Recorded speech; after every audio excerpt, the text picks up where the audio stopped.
Hello दोस्तों, जो मेरा आज का टॉपिक है वो अकर्मक और सकर्मक क्रिया पर आधारित है। तो देखते हैं अकर्मक और सकर्मक क्रियाएं क्या होती है।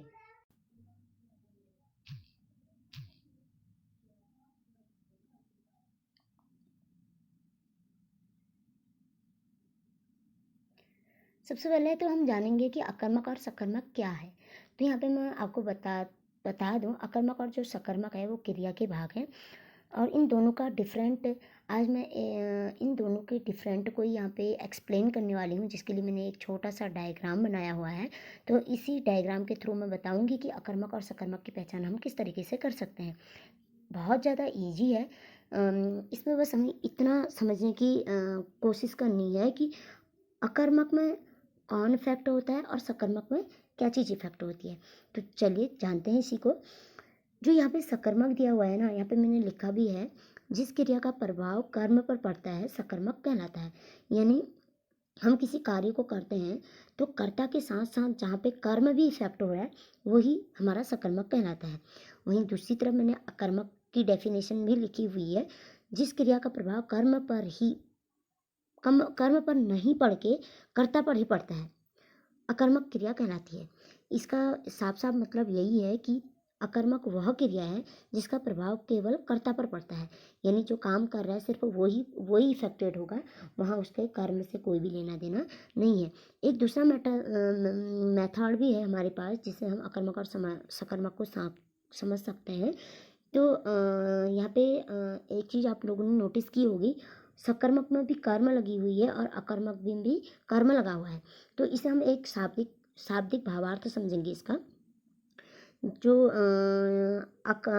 सकर्मक है, सकर्मक में भी कर्म है, तो उसके आगे आप लोग देख सकते हैं कि सौ लगा हुआ है, उपसर्ग। इसका जो आगे से उपसर्ग लगा हुआ है वो सौ है, जिसका भावार्थ है साथ, यानी कर्म के साथ। वहीं अकर्मक में भी अकर्मक के आगे उपसर्ग जो है वो है अ, जिसका भावार्थ होता है नहीं। तो यहाँ पे रहे ये कर्म के साथ नहीं है। तो आइए कुछ एग्जाम्पल में लेके आई हूँ, जिससे थ्रू हम अच्छे से इसे एक्सप्लेन करेंगे कि अकर्मक और सकर्मक की पहचान हम किस तरीके से करेंगे।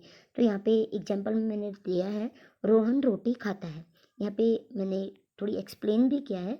रोहन रोटी खाता है, रोहन क्या खाता है, रोटी खा रहा है। रोहन क्या है, हमारा कर्ता हो गया। रोटी क्या है, कर्म हो गया। खाता है क्या है, क्रिया है। तो रोहन रोटी खाता है, तो यहाँ पे हमारा क्रिया भी आ रहा है, कर्म भी आ रहा है और कर्ता भी है।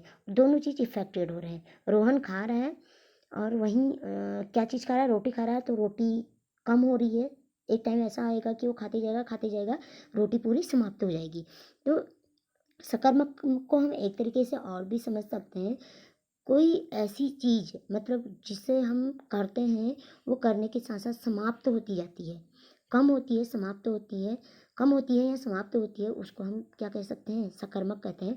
यहाँ पे भी वही है, रोहन रोटी खाता है, तो यहाँ पर रोहन रोटी खा रहा है, रोटी कम हो रही है और खाते खाते एक टाइम ऐसा होगा कि रोहन की रोटी खत्म हो जाएगी। तो इसे इस तरीके से हम समझ सकते हैं कि हमारा ये सकर्मक क्रिया है।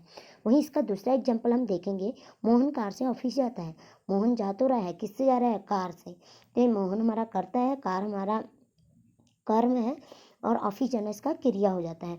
तो मोहन कार से ऑफिस जा रहा है, इसलिए हमारा ये भी सकर्मक क्रिया है, क्योंकि यहाँ पे कार जो है हमारा कर्म है। यहाँ पे मोहन के साथ साथ कर्म भी इफेक्ट हो रहा है, तो इसलिए ये हमारा सकर्मक क्रिया है। राम ने सेब खाया, राम ने क्या खाया, सेब खाया। सेब खाया, तो ऊपर जो एग्जाम्पल मैंने दिया था, रोहन रोटी खाता है, तो रोटी भी हमारा कर्म था, यहाँ पे सेब भी हमारा कर्म है। तो राम ने खाया, क्या चीज़ खाया, सेब खाया। सेब कम हो रहा है, वो खाएगा तो कम ही होगा, तो इसलिए ये भी हमारा एक सकर्मक क्रिया का ही एग्जाम्पल है। तो नीचे हम देखते हैं लास्ट एग्जाम्पल इसका, सीता ने ढोलक बजाया। सीता ने बजाया, क्या चीज़ बजाई, ढोलक। ढोलक क्या होता है, एक हमारा वाद्य यंत्र होता है, जिसको मान्यता मेरे ख्याल से 2015 में मिली थी, राष्ट्रीय वाद्य यंत्र की। तो यहाँ पे सीता ने ढोलक बजाया, सीता ने ढोलक बजाया, तो सीता के हाथ थक रहे हैं। सीता ने ढोलक बजाया, जाहिर सी बात है कि उसके हाथ थकेंगे। सीता तो इफेक्टेड हो रही है यहाँ पे, पर यहाँ पे ढोलक भी इफेक्ट हो रहा है, क्योंकि ढोलक में मार रहे हैं ना हम, तो इसीलिए यहाँ पे ढोलक भी इफेक्ट हो रहा है। ये भी हमारा सकर्मक क्रिया का एग्जाम्पल है। वहीं अब देखते हैं हम अकर्मक क्रिया के एग्जाम्पल। तो यहाँ पे अकर्मक क्रिया जो है, फर्स्ट एग्जाम्पल मैंने दिया है, बच्चा सोता है। बच्चा क्या है, सोता है। तो यहाँ पे बच्चा हमारा करता है और सोना उसकी क्रिया है। वो कौन सी क्रिया कर रहा है? सोने की क्रिया कर रहा है। तो यहाँ पे कर्म तो हमारा कहीं आया ही नहीं है। बच्चा सोता है, यहाँ पे कर्म कहीं पे भी नहीं आया है, तो हमारा ये क्या हो जाएगा? अकर्मक क्रिया। वही है गीता रोती है।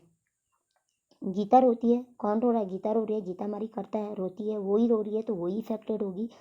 रोते रोते ऐसा होगा कि वो बहुत ज़्यादा रोएगी तो उसके सर में भी पेन हो सकता है। तो इससे कौन इफेक्ट हो रहा है? कोई और तो नहीं हो रहा है ना, गीता ही इफेक्ट हो रही है। तो गीता इफेक्ट हो रही है, तो यहाँ पे भी ये कर्ता इफेक्ट हो रहा है, इसीलिए ये हमारा अकर्मक क्रिया का एग्जाम्पल होता है। वही है करण तेज दौड़ता है। करण, अभी मैंने आपको एग्जाम्पल एक बताया था कि मोहन कार से ऑफिस जाता है। अगर मोहन पैदल ऑफिस जाता तो यहाँ पे हमारा अकर्मक आ जाता, लेकिन यहाँ पे वो कार से ऑफिस जा रहा था तो यहाँ पे हमारा सकर्मक आया। वहीं यहाँ पे है करण तेज दौड़ता है।